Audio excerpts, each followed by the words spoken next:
left click here and then select parametric shape. And now here make sure to choose grid. For the fill I will choose black, so I don't need a stroke. This will control the size of the stroke and the type of stroke, dashed or straight lines.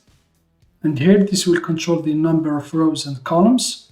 So for me, since I want to create a horizontal lines background, I just need the rows. For the columns I can't reduce to 0, it stays with 1. And the border will control the size of the grid. So now I'm just going to create my grid.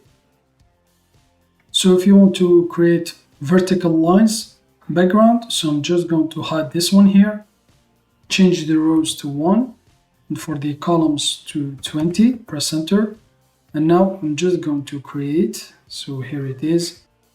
And now I'm going to center, for example, the horizontal lines here, select the move tool, check the transform controls, left click up here, make sure to align to Canva, select the horizontal lines layer, and then click on this one here, this icon here, to align it, to center it horizontally, and this one here to center it vertically. And now hold the Alt key when scaling to scale it proportionally.